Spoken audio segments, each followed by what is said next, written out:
జనరల్గా టాపిక్ అంతా అహ్మదాబాద్ నుంచి మొత్తం దేశమంతా తిరిగి మణిపూర్ మొత్తానికి లాహోర్ పాకిస్తాన్ అంతా తిరిగిపోయి వచ్చింది. అయితే ముఖ్యంగా నిజంగా కూడా ఆలోచిస్తే కాంగ్రెస్ పార్టీ పెట్టిన మీటింగు ఇది ఆన్ రికార్డ్ అనుకోండి, ఆఫ్ రికార్డ్ అనుకోండి, నేను ఓపెన్గా చెప్తున్నా. సిడబ్ల్యూసి మీటింగ్ అంటే కాంగ్రెస్ వర్కింగ్ కమిటీ మీటింగ్. అది దాంట్లో కాంగ్రెస్ పార్టీ తెలంగాణలో ఏ పొజిషన్లో ఉంది, లేకపోతే అహ్మదాబాద్లో ఏ పొజిషన్లో ఉంది, ఆంధ్రప్రదేశ్లో ఏ పొజిషన్లో ఉంది, బీజేపీ మనల్ని ఎక్కడ విమర్శిస్తుంది, లేకపోతే వేరే రకంగా మనం బీజేపీని ఎట్లా తిప్పి కొట్టాలా అనే దాని మీద నిజంగా కూడా పార్టీలో చర్చలు అవన్నీ జరగాల. ఆ మీటింగ్లా ఇప్పుడు ఈ రెచ్చిపోయి మాట్లాడడంతో ఇదంతా ఒక రాజకీయ కోణంగా ఇన్ని దుమారాలు లేపుతుంది. కానీ మ్యాక్సిమంగా నేను కాంగ్రెస్ పార్టీ ముఖ్యమంత్రి కానీ, లేకపోతే అధినాయకులు కానీ, లేకపోతే సిడబ్ల్యూసి వెళ్ళిన వాళ్ళని కానీ నా విన్నపం ఏంటంటే పార్టీ పరిస్థితి ఎక్కడి నుంచి ఎక్కడికి పోయింది అనేది ఒక్కసారి వాళ్ళు ఆలోచించాలా.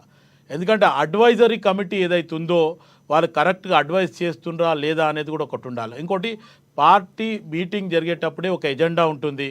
ఆ ఎజెండాని ఫాలో చేసి ఎజెండాని కంప్లీట్ చేస్తే కూడా బాగుంటుంది. ఎందుకంటే ఇంకొకటి ప్రధానంగా మీరు చెప్పేదానిలో ఎక్కడైతే తెలంగాణలో కొన్ని మంచి పనులు చేస్తుంది కాంగ్రెస్ పార్టీ, గతంలో ఎవరు చేయని మంచి పనులు ప్రజలకు చేస్తుంది, కానీ చేసిన మంచి పనుల్ని తమ క్రెడిట్ ఖాతాలో వేసుకోలేకపోతుందని భయహాటంగా విమర్శ వస్తుంది. దానిలో వాస్తవం ఉందంటారా? ఇప్పటికీ అంటే ఒకటి ఏమంటే లక్ష్మీనాథ్ గారు, కాంగ్రెస్ పార్టీ చేస్తున్న పనులు ఏదైతే అభివృద్ధి పనులు జరుగుతున్నాయి, జరగటం లేదని కాదు. కానీ ఇక్కడ ఆపోజిషన్ పార్టీ కాంగ్రెస్ పార్టీ చెప్పకముందే వాళ్ళు ప్రజల్లోకి వెళ్ళిపోయి కాంగ్రెస్ పార్టీ మీద దుమారం ఎత్తడం జరుగుతుంది. ఇది కాంగ్రెస్ పార్టీ ఒక్కసారి మళ్ళీ ఆలోచించి దీని మీద ప్రచారాలు చేయాలా. ఇంకోటి, మన వెంకటరెడ్డి గారు అన్నట్టు కాంగ్రెస్ పార్టీకి ఇంకా ఛానళ్ళు లేవు సార్. ఇప్పుడు ఏమన్నా ట్రై చేస్తారేమో. ఎందుకంటే నేషనల్ మీడియా మొత్తము బీజేపీకి ఉంది, తెలంగాణలో మొత్తం టీఆర్ఎస్ బీఆర్ఎస్కు గతంలో ఉంది, ఇప్పుడు కూడా అలా ఒక యూట్యూబ్ ఛానల్. ఆ ఛానల్ సంగతి ఏంటి? ఇప్పుడు మీ దగ్గర ఉన్న తీన్మార్ మల్లన్న ఏంటి మళ్ళీ తిరుగుబాటు బావట ఎగరేశారు.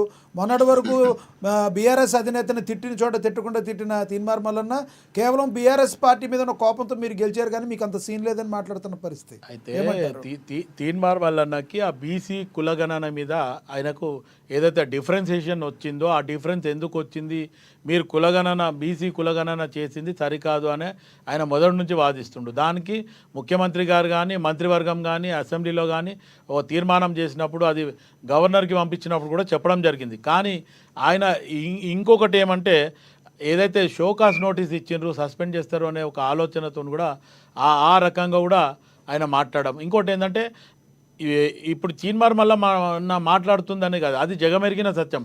ఎందుకంటే టీఆర్ఎస్ బీఆర్ఎస్ 10 సంవత్సరాలలో ప్రజా వ్యతిరేక విధానాలు చేసిండ్రు. దాని మీద అప్పట్లో కేసీఆర్కి శిష్యుల్లాగా ఇటు బండి సంజయ్ కానీ, తీన్మార్ మల్లన్న కానీ, రేవంత్ రెడ్డి కానీ, లేకపోతే అరవింద్ కానీ వీళ్ళందరూ కూడా ఆయన స్కూల్లోనే చదువుకొని ఆయనకే అప్పచెప్పిండ్రు అన్నట్టు గతంలో ఆయన భాష ఆయనకు అప్పచెప్పడం జరిగింది. ఇప్పుడు వెంకటరెడ్డి గారు ఒప్పుకున్నట్టు బండి సంజయ్ని గిట్ట పక్కకు జరగకుండా ఉంటే ఈరోజు కాంగ్రెస్ పార్టీ బీజేపీ మధ్యనే పోటాపోటీ ఉంటుంటే బీఆర్ఎస్ మీద ఉండదు అనేది అది కూడా పబ్లిక్లో మ్యాక్సిమంగా తెలుసు. కానీ బండి సంజయ్ని తీసింది కేటీఆర్ పోయి చెప్పిన తర్వాతనే అనేది కూడా ఇది అమిత్ షా గారితో మాట్లాడిన అనేది ఇప్పుడు అది జరిగింది. ఆరోపణ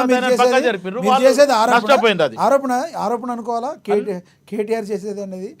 కేటీఆర్ వెళ్ళి అక్కడ జరుపుమన్న తర్వాతనే బండి సంజయ్ సత్యం. అది కూడా వాళ్ళు అదే చెప్తారండి. వాళ్ళు కేటీఆర్ మాకేం సంబంధం అండి? వాళ్ళు రాసుకొని పూసుకొని రేపు డీలిమిటేషన్ మీద మీటింగ్ అయితే రాసుకొని పూసుకొని ఒక టేబుల్ మీద తింటారు రేవంత్ రెడ్డి గారు, కేటీఆర్ గారు. వాళ్ళు చెప్తారు ఎందుకు. వెంకటరెడ్డి గారు నేను చెప్పలే ఈ మాట. వివేక్ గారు, తర్వాత అప్పట్లో ఉన్న రాజగోపాల్ రెడ్డి, తర్వాత కొండా విశ్వేశ్వరరెడ్డి, ముగ్గురు మీడియాకు వచ్చి లీక్ చేసిన మాట చెప్తున్నాను. నేను స్వయంగా చెప్తలే ఈ మాట. వివేక్ గారికి ఎంత రాజకీయ నేను మాట్లాడదలుచుకోలేదు, ఎందుకు వదిలేయండి. గతంలో మీ పార్టీలో ఉన్నారు కదా, అందుకనే మీరు మాట్లాడదలుచుకోలేదు అనుకో. ఏ పార్టీలో లేడు ఆయన? రైట్, ఏ పార్టీలో లేడు అంటున్నా. రైట్. రామ్మోహన్ గారు కంక్లూడ్ చేయండి సార్.